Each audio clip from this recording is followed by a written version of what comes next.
Should I live in Denver? Should I live in Colorado Springs? How do you decide? We are breaking down the differences between the two cities today. Stay tuned.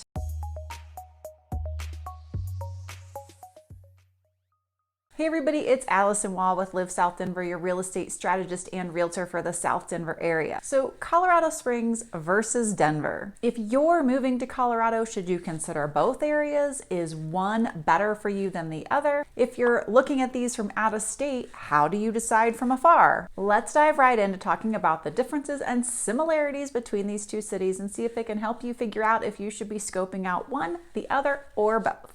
Colorado Springs is a town I know extremely well. My husband grew up there, my in-laws still live there. So aside from that long-standing family connection, I have done business in Colorado Springs for decades. It is a great town and I'm excited for you to hear a little bit more about it and consider if it's a great option for you to consider as you're looking to move to Denver. Now, obviously, my husband and I and our family have chosen to make Denver our home. We chose Denver for many of the same reasons that a lot of people do. The job market, things to do, the overall vibe and feel of the city are the key reasons why we love Denver as our hometown. Colorado Springs is Colorado's second largest city, right behind Denver. The overall vibe of Colorado Springs is certainly different if you're comparing it to being a city dweller in downtown Denver. Downtown Denver is home to Colorado's national sports leagues, the city's biggest events, most major concert venues, top restaurants, and so much more. So Denver is obviously a more active city with a lot more hustle and bustle going on. Now, the Colorado Springs downtown area is seeing some great revitalization. There are some cool condos and lofts coming in downtown, some great boutiques, hip little restaurants. So that area downtown that has really needed to get rejuvenated, we're seeing that happen down there. And so there's a lot more new life coming into that area. But it is still a much quieter, sleepier downtown that cools off much earlier than downtown Denver does. Okay, now if you're a suburbanite who hangs out mostly in your neighborhood and doesn't go much past the 5 or 10 miles in either direction from where your house is, it may not matter much whether you live in Colorado Springs or Denver. There are strong similarities between, say, Parker and Northgate, Castle Rock and Briargate. If you've been poking around and you like the look of South Denver with its abundant shopping, things to do, nice planned community feel, then you'll find quite a bit of that in Colorado Springs, including in the north part where it's fresh and new and expanded, and a lot of it feels very similar to parts of South Denver. That north end of Colorado Springs with all of its new development does have higher average home prices, just like South Denver with all of its large, beautiful homes and great planned developments has higher than average home prices compared to Denver. We'll get to talking about the real estate market and the differences between Denver and Colorado Springs in just a minute. We've talked about quaint, walkable downtowns in Denver before. There are so many options. You've got Golden, Arvada, and Littleton, just to name a few. Well, Colorado Springs has Old Colorado City and Manitou Springs as its cool, hot spots. Manitou Springs is incredibly popular. It can be a little touristy because they have so much to offer. Manitou is the gateway to Pikes Peak, and in particular, the Cog Railway that goes up Pikes Peak if you're not going to hike it or drive it. It is home to the Manitou Cliff Dwellings as well, which is a man-made replica of the Mesa Verde Cliff Dwellings. There is a famous 2,744-step incline called the Manitou Incline that people love to hike and conquer. Thanks to all that's gone on since 2020, you do need a reservation to conquer the incline for yourself. On top of all of those popular attractions, you have the Manitou Penny Arcade and Cave of the Winds in Manitou Springs as well. So you can see why there are a lot of tourists as well as locals that love to visit Manitou. I have to say, despite all the cool walkable downtowns Denver has, we do not have anything in Denver that compares to Manitou. In a one-stop shop, can you climb an incline, go into a cave, get up to a mountaintop, go to a penny arcade, and see a replica of cliff dwellings? I don't know of any other spot. And so we'll just give Manitou its props for being the cool little town that it is. And lest I finish the video without finding the right place to put it in and give a nod to Colorado Springs for something else it has that's great, I have to give a nod to Cheyenne Mountain Zoo in Colorado Springs. It is one of the top zoos across all of North America. All right, so if you're looking at living in Colorado for a great outdoor lifestyle, Denver or Colorado Springs, how are you going to choose? Well, Colorado Springs has an abundance of hiking. People love to get outdoors and hike. They've got the Garden of the Gods, an abundance of open space. There is a huge hiking culture in Colorado Springs. They keep themselves right on par with Denver, our great hiking at Red Rocks and Morrison, out in Golden, Evergreen, Lakewood, all of the west edge and the foothills of Denver. So the two are on equal footing. Where Denver might pull out front is if you're a mountain biker. I have heard the biking community say they do like Denver a little bit better. And when it comes to water sports, so if you like to stand up paddleboard, kayak, if you're a boater, you don't have much water down in and around the springs, including reservoirs, that you can have water recreation on. So if you like water recreation and you lived in the springs, you would need to head down to Pueblo or up to Denver to find some water to do your stand-up paddleboarding, kayaking, and boating. Here in Denver, we've got plenty of opportunities for water recreation in town. All right, what about when it comes to skiing? People that come to Colorado are thinking they're gonna spend all winter skiing, like every weekend. Usually once they've hit the traffic a couple of times, they back that off and maybe only go once a month. But what are the commute times and where do you go to ski if you live in Colorado Springs? So once people see it on the map, they're looking at Colorado Springs being so south of Denver and hoping there's some secret little almost private ski resort just for folks who are down in the springs. There's not. All of those Colorado Springs folks head up north and take I-70 over and still go to Vail and Breck and Beaver Creek and A Basin and Keystone. The difference is if you're in Denver and there's no traffic, keyword there, you can get to Vail and Keystone in about 90 minutes from Denver. If you're down in the springs, depending on where you are in town, it's going to take you 2.5 to 3.5 hours to get over to the mountains for skiing. So if you are a huge ski buff or love winter sports, you might do better to be living in Denver. So both cities are great for active outdoor lifestyle. Really, all of Colorado is. It's just a matter of what are your favorite outdoor sports and activities and which city is going to support them better in your overall lifestyle. The consistent draw for Denver, as is true for any of the major cities across the US, is job opportunity. Denver has diverse and abundant opportunities in so many different areas, including aerospace with Wahl, Raytheon, Lockheed, for example. In telecom with CenturyLink, Comcast, Dish, Level 3, and more. Across the healthcare industry, we have Health One, Centura, Kaiser, Children's Hospital, DaVita, just to name a few. Charles Schwab, Western Union, and Wells Fargo are tops in our financial industry. We have Salesforce, Google, Ibotta, Facebook, and Palantir rounding out our tech segment.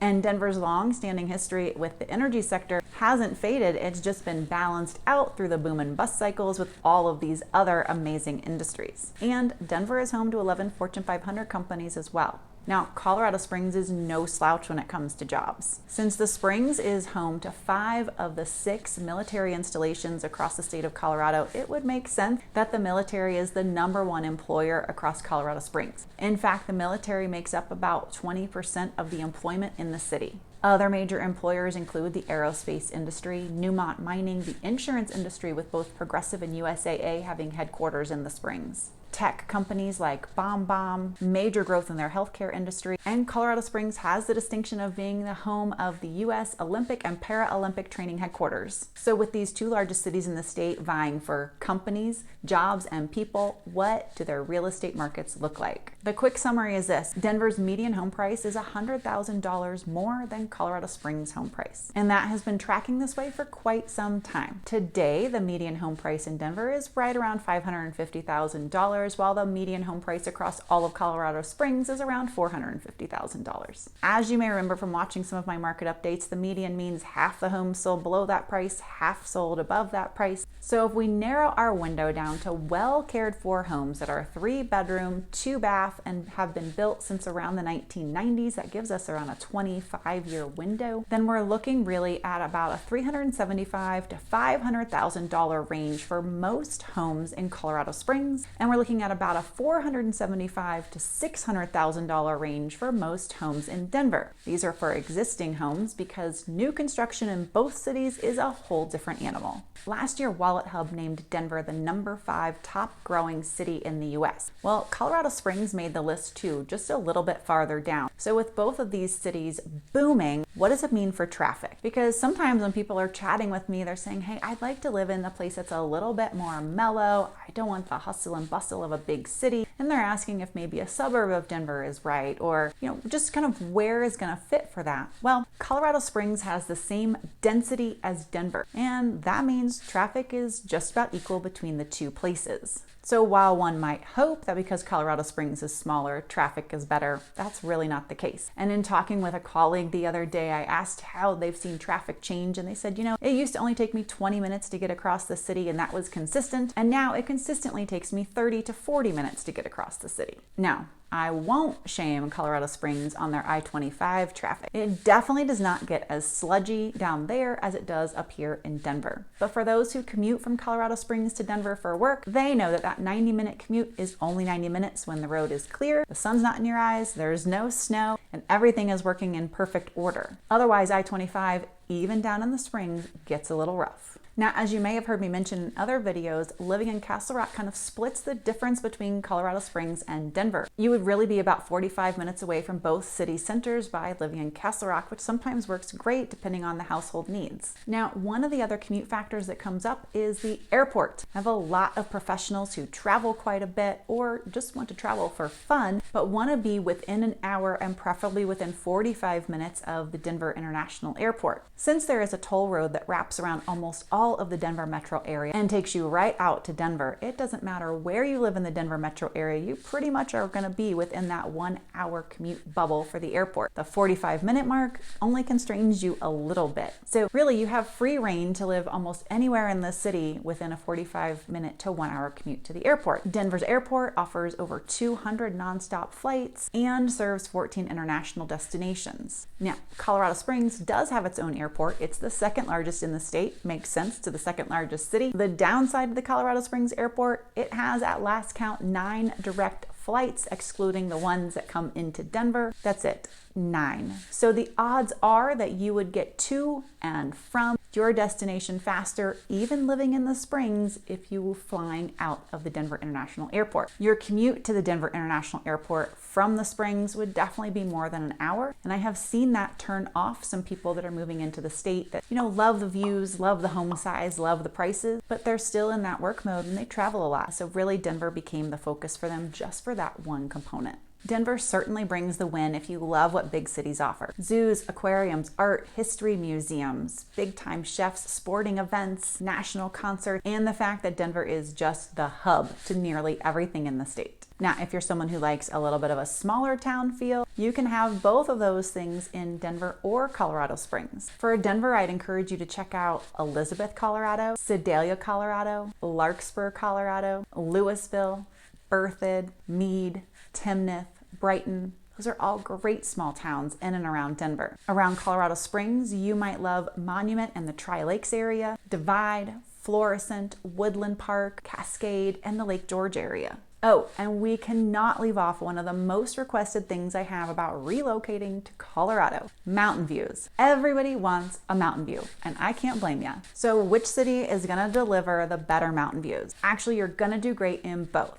In Colorado Springs, you'll see Pikes Peak from any high point in the city. Pikes Peak is so close to Colorado Springs, it looms so large, as well as the green and beautiful foothills. On your daily commute, on neighborhood walks, and hopefully sitting on your front porch or your back porch, you're going to see the mountains. In Denver, you're gonna have a sweeping view of the entire Front Range, often including Pikes Peak to the south, as long as you, same deal as the Springs, are at a high enough point. You've got to see over the hill that might be in front of you, over the neighbors' houses that may be next to you, but on your drive, on your commute, on your walks, on your hikes, and again, hopefully from your back porch or your front porch, you're going to have mountain views. Hey, we would love to help you find the Colorado home you have been dreaming of. Please, if you have questions about what it's like to live in Denver, what it's like to live in Colorado Springs, about North Denver, about suburbs, you name it, we would love to see if we can help answer your questions. Give us a call, shoot us a text, send us an email, whatever works for you. We so look forward to connecting and seeing how we can serve. Hey, I will see y'all next week.